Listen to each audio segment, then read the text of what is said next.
Welcome to the Shark Bite Show, where we dive into the stories of our members, coaches, friends, and family of Shark Bite Fitness and Nutrition. All right, let's roll. All right. Today we have Coach V. She is a coach here at Shark Bite Cape Coral. She's got two awesome dogs. Yep. Right. She is a coach of many of our 5 a.m. classes, which is insane. Many. And she's an absolute joy to have on our team. So we're gonna just dive into some questions. Okay. Talk to me. So, who are you? How long have you been interested in fitness? What got you into it? What got you in, and not yoga, but fitness in general? And what brought you to Shark Bite? Oh gosh. Okay. My name is Veronique. Everybody just calls me V because Veronique is just an insanely long name to say for everybody. I'm 27, lived all over the place, here, there, everywhere, military, college, I got into fitness in, I guess, kind of my whole life. I did Taekwondo for 8 years. I was the youngest female in Colorado to get her black belt. Wow, I didn't know that until right now. Yep. So I did that for a really long time. Loved it, hated it, but I always wanted to play soccer. I played soccer in high school. I wrecked my hips from Taekwondo, so I wasn't an athlete in high school. I was a nerd. And so when I got to college, we had the campus gym, and I would go like once a week, every once in a while. And then I kind of had some physical stuff happen, and I was like, I know I need to get into the gym to improve my health. So I started going to the gym every day, like religiously. I was one of those that I never took a rest day. And that kind of kick-started my love for fitness. But a lot of what I did was self-taught. I wasn't really interested in the group classes like all the other girls in the college were. I was like down in the weight room with like the dudes who thought I was lost all the time. But I did that for a really long time, and I wanted to be a personal trainer. But when I graduated, I lived in a military town where there's like 50 million military dudes that look like my husband and me, and I was like, no one's gonna hire me because I look like I'm tiny compared to them, and so I just didn't go for it. But I was working out at like Planet Fitness, and I would be there for like 2 hours, and I was like, I'm not breaking a sweat, I'm not building really any muscle or any strength, like I just wasn't seeing results. And I had a friend at the time who had done CrossFit for a really long time, and he would talk to me about it, and he was no longer doing it, but he was like, just the way he would talk about it, and I was like, I really want to try this, like I'm really interested in it. And so I researched gyms, I like found one that seemed really interested. I walk in, and I immediately fell in love. I was super intimidated because it's like people throwing around weights and doing all these crazy things, and I'm like, Planet Fitness is not like this. But I started the intro program that they had there, and theirs was really short compared to ours. Like it was like 2 days of like, here's a snatch, here's clean, here's this, you're good to go. But I started, and I drank the Kool-Aid, and I fell in love with it. I was super into it. And it progressed from there. But then when I moved to Maryland with Peyton, CrossFit there is like $300 a month. And so we were like, we're just going to get a home gym. So we got a rogue rack, which was great for him. But I was like, I worked from home, and all I saw was his face. And I was like, I can't do this. Like, I had no motivation. Like, I'm a social person. I work out best when other people are screaming at me. And you were definitely a social person. Yeah, I like feed off of that. And so me being at home, only seeing him, I'm like, I can't do Murph with just you. Like, this is awful. And so I kind of stopped working out. But that was the time that I actually started getting more into yoga, and I did my yoga teacher training. And so that in itself is a workout because it's 200 plus hours, and I had to go to classes probably 6 times a week, and it was in DC, which was an hour away. Cool. So it was like I would do nothing but yoga. And so then when I moved down to Cape and got my job down here, the first thing I knew was I needed to find a CrossFit gym. But I wanted one that really focused on safety and form, and so I stalked a bunch of gyms on Facebook, and then I was like, these people look like they know what they're doing. And I remember I came in, and Brian, who used to coach, was the person I had my intro in, and I was like, I've done CrossFit for a really long time, so do I need to do the intro? And he's like, no, just show me you can snatch. And I was like, all right, here we go. And then I remember, I think you were the coach the first day, and he's like, you're like, are you V? And I was like, yeah, like, hey guys. But I knew I wanted to like be in a community, because it's more than just a gym. It's like 99% of my life essentially now. Like, yeah, I feel that. It's like fitness, but it's also the place that I go for my happy place. Like, I make friends here. Like, it's a community. So, yeah, that's kind of my journey. Well, that's a recurring trend that everyone I've talked to has said so far, right? Like, this is where we work out, but it's also where our family and our friends and our entire social group, and you need a plumber, we find them here. Yep. You need someone to fix your car, you My find realtor. them here. Right, you need someone to sell your house. We have the best ones. Like, it's funny. And you talked about like how your intro at that other gym was so short. I remember mine, if I remember correctly, was, hey, did you ever try CrossFit? And I went, yeah. And I was totally lying. And they went, okay, you're good. Come to class. No. Yeah, that's how mine was. Mine was like, they were good with it. It just wasn't it wasn't structured like ours. Like, they went over with PVC pipe, everything, like, in depth. They were super, like, focused on form. I remember one time, like, I was back squatting and my form was off, and my coach was literally talking to somebody else with her back turned, and she, like, turned around at me and she was like, Fee, fix your form before you squat again. And I was like, yes, ma'am. Like, okay, I won't do this again. But yeah, it was just funny. Like, now coaching our intro, I'm like, wow, I wish I would have gone. It's so less, like, it's still intimidating going to your first class, but, like, my first class, I was like, I forgot what clean is. Like, what are we doing today? Like, I had, like, note cards. I was, like, Googling things. I was like, there's so many lifts. Like, yeah, that's what's so different. Like, our beginners course, you coach a lot of our beginners. You know, is at a minimum 6 sessions, one-on-one, right? Where we teach people the very basics of that. You don't have to have any experience. No. We go over some of the common movements we use here. We teach we correct some common flaws and help you kind of set up for success. And then the workouts, you know, they seem easy now. You've been doing them for a long time, but when we first started, hold the phone. They're never easy, Nick. That's true. You know, nothing gets easier. You just get better, so you then make them harder. Yeah, it's totally true.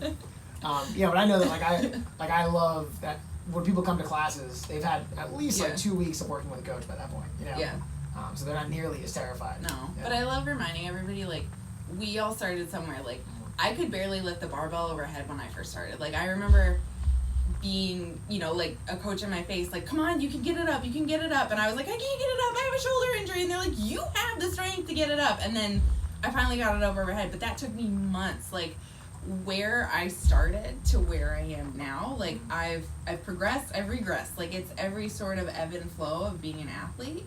But I was telling Danielle this, like, as cheesy as it sounds, like, in Twilight, like, when they first become a vampire, they're all, like, super strong and crazy. And I was like, that's every single beginner. Like, you see them, and they're like, I can't do it. And then next thing you know, they're, like, power cleaning more than I can. And I'm like, where did you get this strength? I don't have this strength anymore. And they're just, like, they're so powerful, and they don't know how to unleash it. And then they're like, oh, I just did that. Like, that is my favorite thing about seeing people. Yep. Yeah, I agree. That's one of my favorite parts of being a coach right there. Mm-hmm. Okay, cool. So you coach our yoga classes, Shark Bite Yoga, right? You also coach our mobility classes. First off, let's talk about yoga, right? You are not what I would call, like, the average yogi, you know? If I take one of your yoga classes, I'm more likely to hear, like, rock in the background than I am to hear, like, birds chirping and people dripping cold water or stuff like that. And that's a little bit different, obviously, right? So what got you into yoga? What made you the type of yogi you are? What instituted the practice you have? So I used to do yoga when I did Taekwondo, but it was very minimal. And then I tried a couple yoga classes in college, and I actually really hated it for a very long time. Like, I went in, and it was nothing but tiny little females in their Lululemon leggings, like, packed into a room, and you could barely hear the teacher. And I'm like, what is bird of paradise pose? I don't know what this is. Like, I wanted to just be downstairs in the gym lifting. But I pretty badly injured myself, my shoulder in college. And so I knew I needed to stretch, but I was like, I hate stretching. Like, I just want to go into the gym, work out, and leave. Like, I never stretched, and my shoulder only got worse. And I would go to physical therapy, and I was spending all this money trying to fix it, and nothing was working. And then on top of that, like, I'm a go kind of person. Like, 90% of us are at the gym. Like, we're very intense people. And so it was coupled with, like, physical pain as well as just, like, emotional burnout. And so I had tried a few more yoga classes after I got out of college, and I went to a studio, but studios are super expensive, and I was like, this is all great and dandy, but, like, I can't afford this every month. And so I stopped it for a while, and then at my CrossFit gym, there was a yoga instructor, and she taught yoga for CrossFit athletes. And so I started going, and her and I really connected, and I started seeing improvements in my lifts. I started seeing improvements in my mobility, my shoulders stopped hurting as much, and I also noticed I just like mentally felt better when I would go to yoga, and so it became like an addiction to me. Like I went every week. Her and I would have a lot of conversations. She would give me books to read, you know, suggestions, YouTube videos, whatever. And so when I told her I was moving up to Maryland, she approached me and she was like, have you ever thought about teaching? And I was like, no, like I'm just like doing yoga now. And she's like, I think you'd be a really great teacher, and I think you would be good at teaching yoga for athletes. And then that was just like when it clicked for me, and I was like, you're right, like I'm not the flowery, let me align my chakras and like do all the crazy hippie yoga things. Like I do yoga because I see a drastic improvement in my athletic ability in the gym, and that's what I want to see. But I also see it in my everyday life. Like when I'm stressed out, I know breathing techniques like calm me down, because it's such a physical and mental thing that is such a powerful tool that so many people are afraid of, because you see yoga and you see crazy bendy people on Instagram and you're like, I don't want to contort my body like that.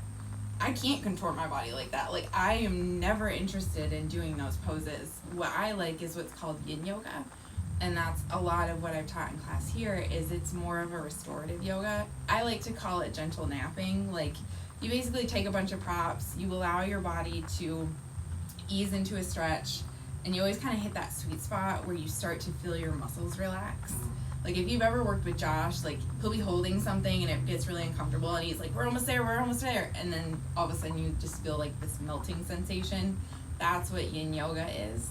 And it's just, it allows you space and time to like relax your mind, relax your body, and then you start seeing improvements in yourself in and outside of the gym. And so when I took my teacher training program, it was with a bunch of girls that are like, I want to align my chakras. And I went in and I was like, I am here to teach yoga for CrossFitters. And they're like, who are you? And I was like, CrossFit is my life, and I'm going to use this to do that. And so I remember my very first class was using the yoga playlist that I do here. And I especially did it because I was going to actually teach at the military hospital for veterans, and you know, obviously super passionate about all of that, and I wanted to use it as a tool to help vets because it has been proven to be a great coping mechanism for people with depression and PTSD and mental issues as well as any physical issues. And so that's been kind of my driving force with here. And then taking mobility on a spin on it is stretching. I was an athlete who never stretched, and I kept getting injured.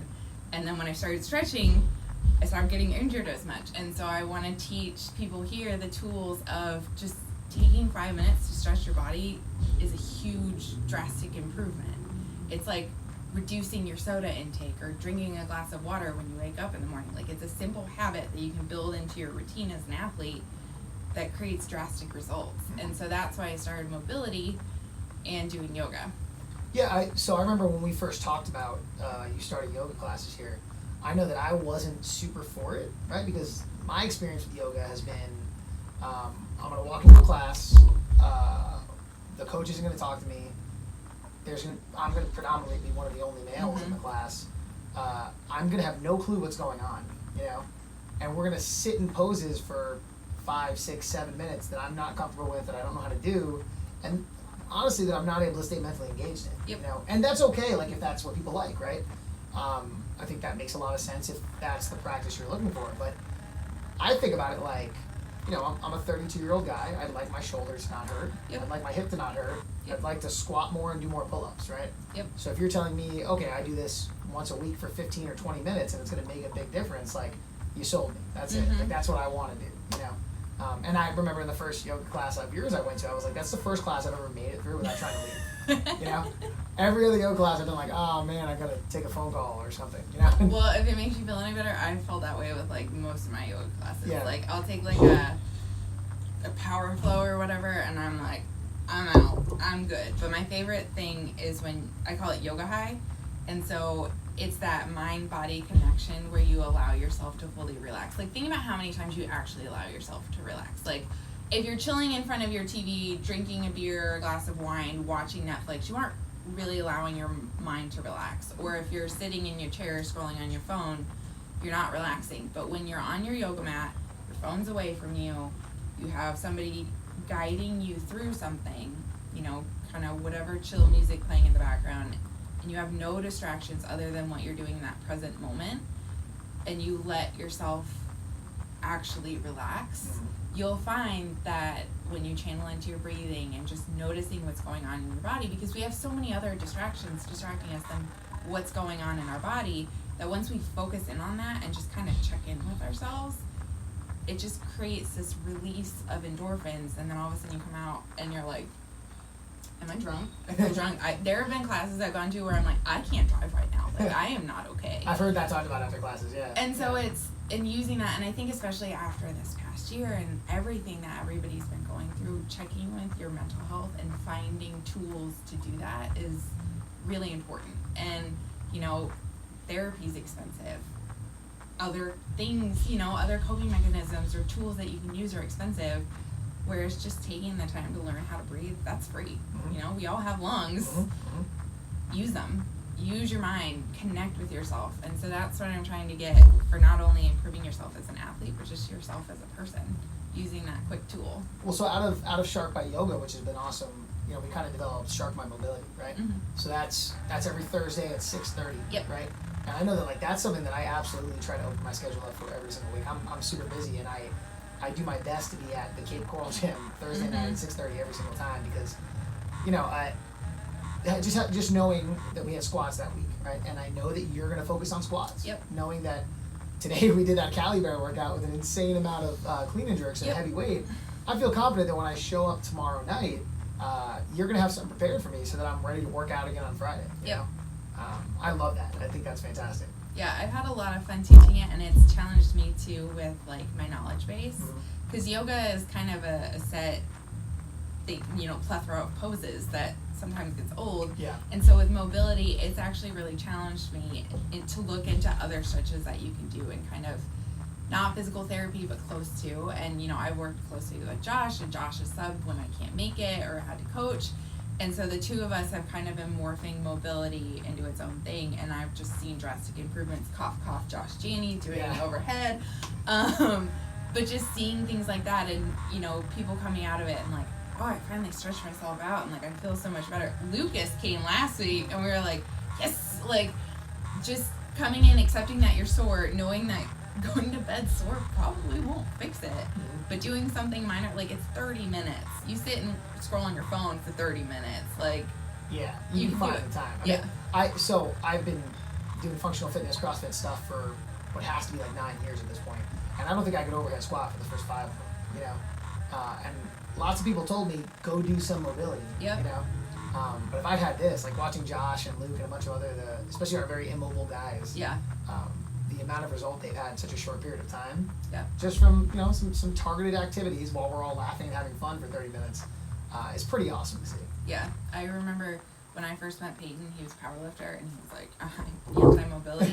And then, you know, we got married, and I started doing yoga training, and he would do yoga with me, and I would say his, like, mobility and his lifts and his improvement has drastically increased. And so it's just nice, like, he's finally accepted, I need to get out of my head, I need to do mobility. And so I think more people need to accept it's not a fluffy, flowery thing, it's a necessity, you know? Yeah, and like, everyone, it's kind of like saying you need to eat broccoli, right? Like, everybody knows that, right? But most people don't do it. Everybody knows you need to stretch or do, like, mobilization activities prior to or after working out. And we do some of it every class, but we all, just because we know it doesn't mean we do it, right? Having one time a week where I am guaranteed to get 30 minutes of positive mobility work on my body, A+, I love it. It's like drinking protein powder, knowing you need to get protein, but it tastes like cereal milk. Like, nobody's mad about that. Yeah, right, exactly. So that's what mobility is. It's like gummy vitamins. That's a good point. Okay, so over the holiday season, you did something awesome, right? You and a bunch of our members cooked like 5,000 cookies. Oh, yeah. For the members of the gym, right? That was awesome. What spurred you to do that? Why'd you do that? I'm a really giving like, I don't know, I guess this year, like, 2020 took so much away from us, and I was really in, like, the Christmas spirit, and I was like, I love this gym, and, like, I love the people in this gym, and I don't get to see everybody every day, especially when I coach, you know, the AM classes.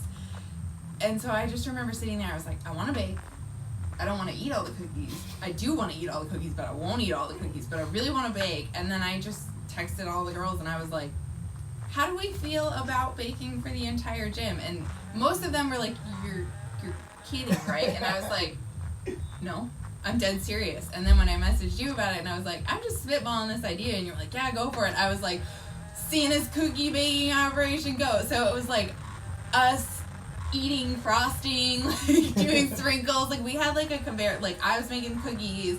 Steph was help rolling them out, and Danielle was cutting them, and like Kendra with her artistic skills was decorating them, and then Steph got involved, and then Danielle would sub out, and like we just had this like little cookie like elf conveyor belt going on.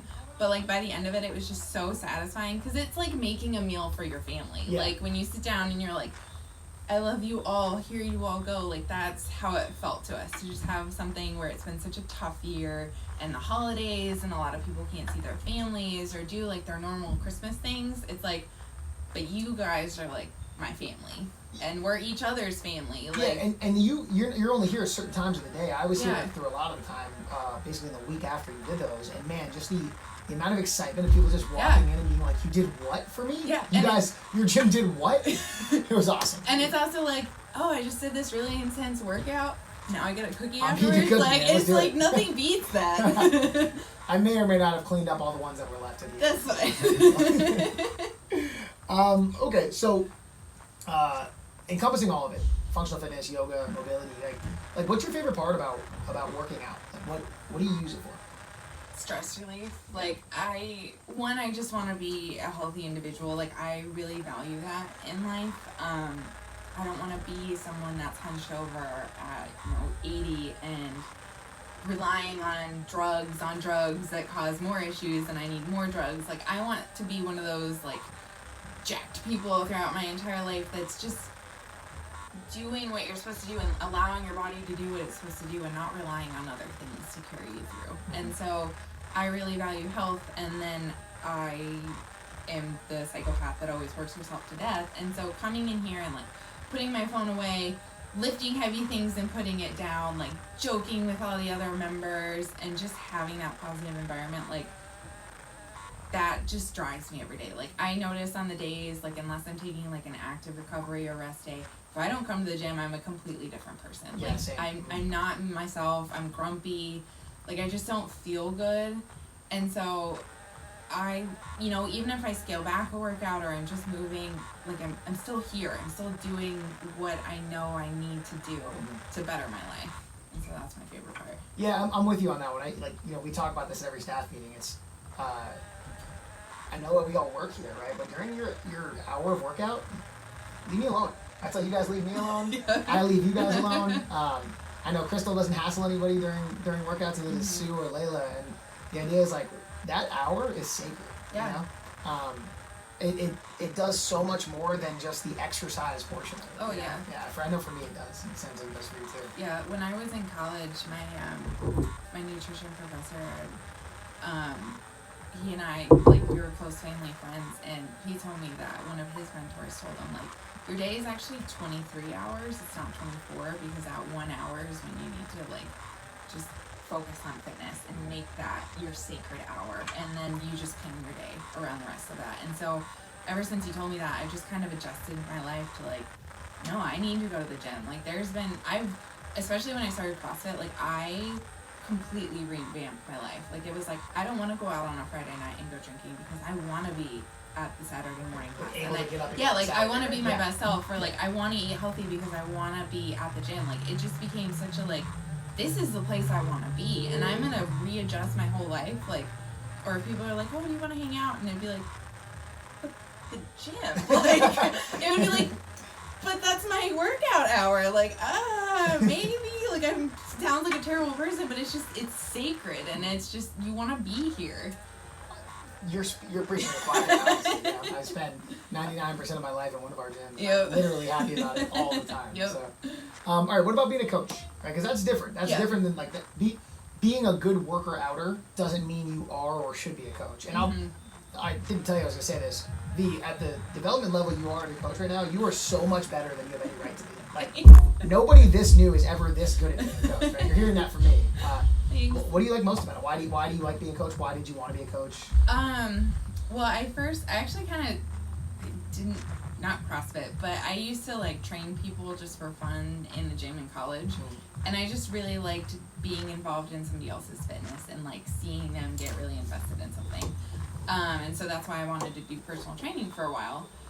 And then I started CrossFit and I was like, oh, personal training's boring. Like, I don't want to do dumbbell curls all the time. Like, I want to teach them how to clean. And then when I started yoga, I actually started teaching at work first, and I just remember like seeing these people come in, like they had a rough day. Like you could just see when people walk into your class with the weight of the world on their shoulders.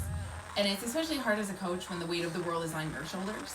But one thing I did learn in yoga teacher training was like you just gotta wipe it off. Like when I go into coach, like whatever's happened, I just have to completely wipe off myself because I'm there for other people.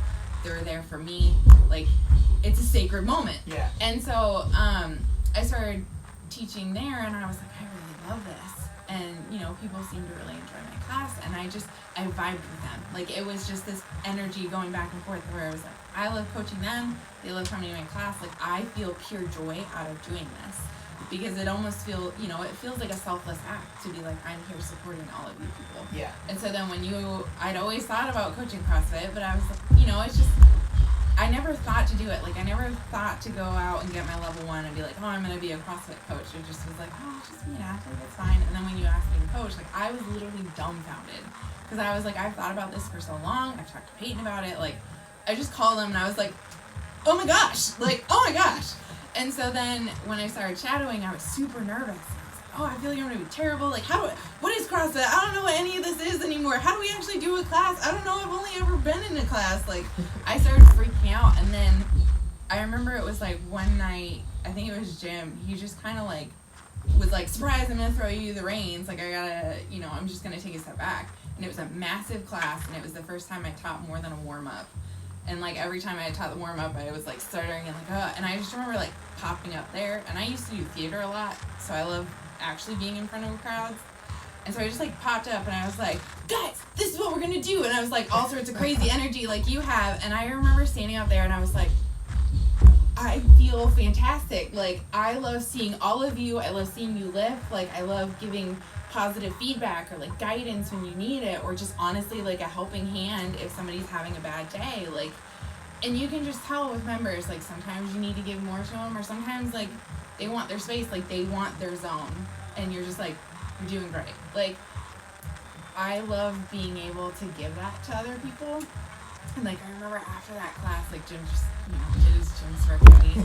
And then Ryan Peterson came up to me and he was like, V, you seem like you've been coaching for a really long time. And like, that just made me feel awesome, because it's such a, like baking cookies, like I just love giving to other people. And so it was just, every time I coach, even if I've had a bad day, I'm like, this is us. Like, we're a family now. I'm gonna, you know, be part of this family. I'm gonna ask you guys how your days are halfway through clean and jerks. Like, I'm gonna be up in your business. Like, 6:15 knows now. Like, Jason and Hugo come in. I'm like, hey guys, how was your weekend? How's it going? Yeah. Like, I just love the atmosphere, and that I get to be a part of creating that atmosphere. Well, two things. First off, I didn't know you did theater. Right? Yep. So that explains why we have such boisterous personalities. Because I did it in high school also. Most people don't know that. Just the last couple of years, and it was really fun. Yeah, it was fun. Yeah. I did mostly comedic things, but it was very fun. I one time had to wear a fat suit. Oh, yeah? Nice. But I think that, like, so you were surprised when I asked you to be a coach, right? Or I asked you to come into our internship program first and then become a coach after that. It was pretty obvious to me, right? And the reason being is, like, I think there's this poorly preconceived notion that because you're very fit, you know, the fittest in a room of people, you should be the coach, right? And that's not how that works, right? It's not always true, but lots of times the fittest people are the worst coaches. But empathy, right? Like caring about if somebody else succeeds, it's really hard to teach somebody that. I can teach a monkey how to teach people power cleans. Like, I feel super confident with that. You've heard me say that before. Yep. But I can't teach you to care about other people. No. You know? And it was very clear from my times coaching you and being in classes with you, like, oh, this girl gets it. Like, if she wants to be a coach, she can be a great coach. And I guess maybe I shouldn't be surprised you're so good so far, because, like, you can't fake that, you know? Yeah. Like, and we've learned over the years, anybody who's been with us, you just can't fake it. No. If you try to fake it, you don't fit in and you're not happy, you know? To be a good coach, you have to genuinely care about others' success. Yes. More than you care about your own personal success. Right? Yeah. Like every time I see somebody come in, especially like beginners or maybe somebody that's been like stuck in a rut with things, and I see them like progressing on their lifts, like I feel like their world's biggest cheerleader. Like I'm over there and I'm like, you just hit your PR, like you just got this, you did this. Like I love being a part of that for someone because, you know, society nowadays is kind of self-absorbed. Like we're so focused on what other people think of us that we don't give on to others, and so it's just, I like being that support role for people. Or like if they're stuck and frustrated and, you know, you come up to me like, how do I progress in a lift, or how, you know, those little tools, because I know personally I appreciate that. Yeah. And so, you know, if others are receptive of that, I love giving that and helping that. Or, you know, just taking a step back to analyze and be like, you know, I'm noticing this, I don't know if this is a problem, but like maybe try working on it, or try doing this first before that, and just giving them the little tips and tricks to get somewhere. And then when they get it, it's just that journey and the light in their eyes and the joy. It's just like, yes. Yeah, it's just the best feeling in the world. I just feel like I'm gonna mess up the saying, but you know, if you can snatch a bunch, that doesn't necessarily make you a coach, right? But if you don't absolutely lose your mind with excitement when a 45-year-old woman gets her first box jump, oh yeah, like being a coach is just not for you. No, you know? no. I remember when you first asked me, I was actually reading a book on like leadership, and it was about how boxers and their coaches, and it mentioned that sometimes the best boxers actually aren't coaches. Mm-hmm. And if you look at a lot of coaches out there, like NFL coaches, boxing, Olympic weightlifting coaches, like they weren't necessarily the best athlete. Like they aren't all Tom Brady, but they're really good at coaching. They're really good at being that supporting role, that emotional factor, or just analyzing and giving them tricks. Like the best coaches don't always have to be the best athletes. Totally, because it's a totally different skill set. Yeah. Yep. All right, so I feel like we can talk about that for a long time. But so you are starting a new program. I don't know if we've actually announced this yet, so this might be breaking news. But it's called the Strong AF program, right?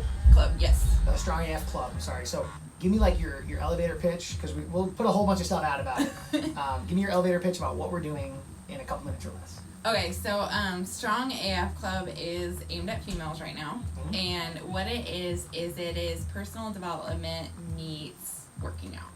So it'll be a specialty course. I'm still torn on how many classes it'll be yet. It's still in the like conception development phase. But basically what it is like women in society, we feel we have to be a certain type of way, certain type of role. We have all these kind of myths that we follow that carry us through our entire lives, like whether we think about it or it's subconscious.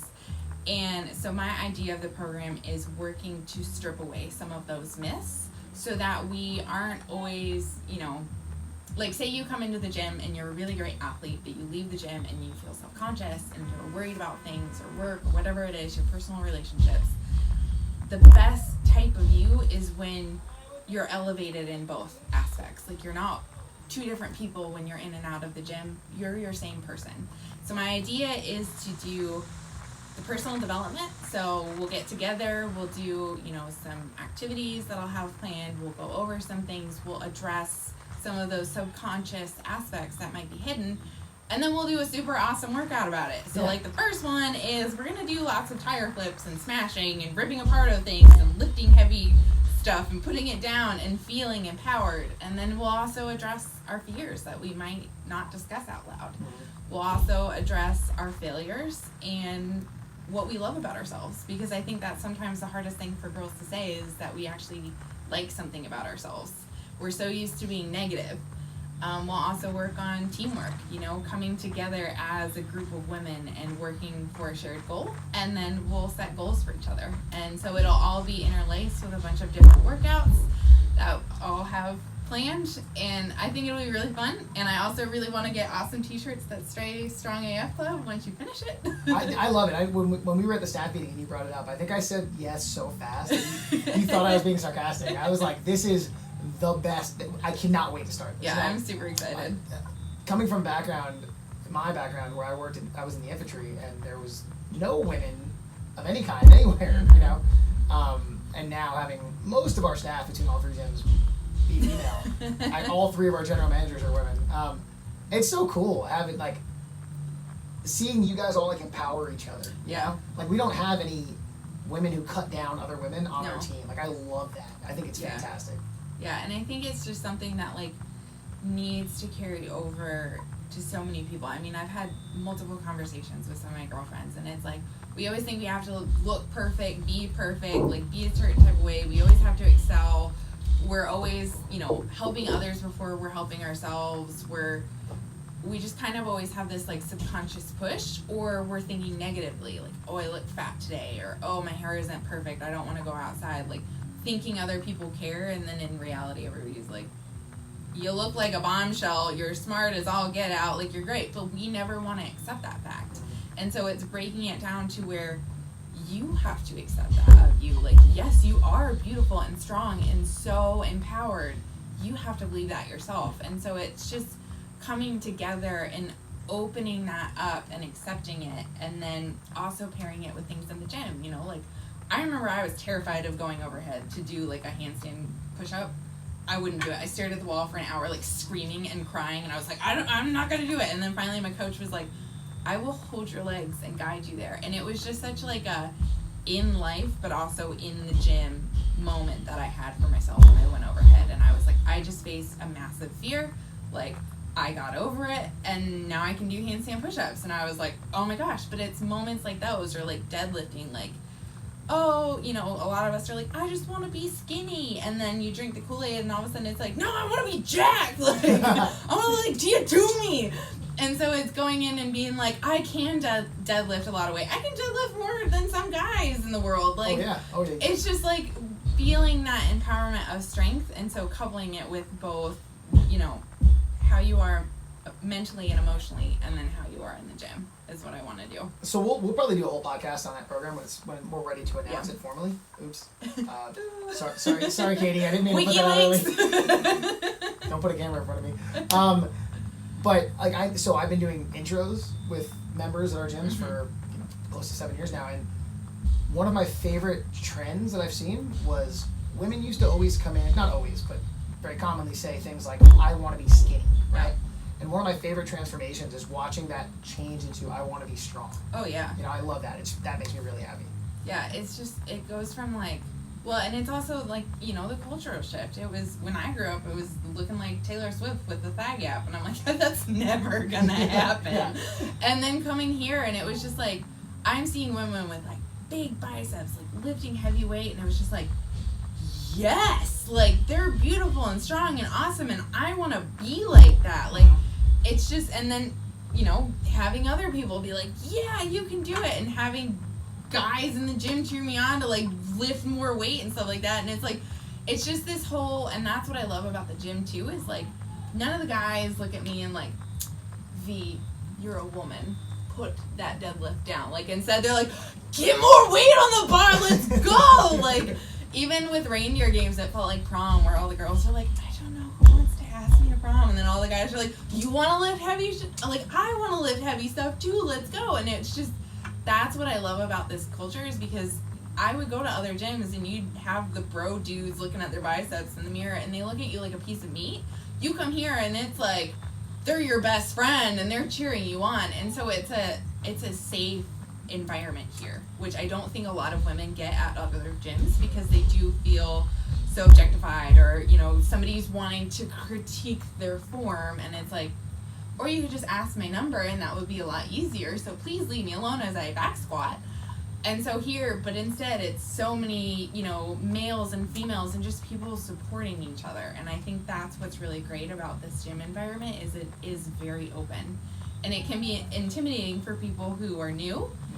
And then they quickly learn, like, no, everybody's here to be your biggest cheerleader, like, I promise you. And if they're not your cheerleader, they're competing with you, but they're still cheering you on. But they might be like, oh, they have that much weight on their bar? I need that much weight on their bar. Like, but they're still like, you're doing great! Yeah, that's that like, friendly competitiveness is my favorite. Like, yeah. I love beating Mike in a workout, but I also love when he does really well and he beats me. Doesn't that I'm happy for him, and it gets me to strive harder. Yeah, next time. I feel the same way with Kendra. I'm always like, what's she got in that bar? But I know she's like, what you got? Oh, you do great. And we're like, well, it's just that friendly competitiveness. All right, so if you had to just tell somebody one thing, right? They're like scared of trying working out, or they're scared of getting into fitness, or they're scared of, some of the preconceived notions of like CrossFit or something. Like, if you tell them one thing to get them a little less afraid, get them to try, what would you tell them? Think about a time in your life when you were scared and you took that first step. We've all had it, whether you're afraid of the dark, whether you're afraid to go to your first class of, school or whatever it might be, or afraid to call, a job or a program or what. Think of that first time you were afraid to do something.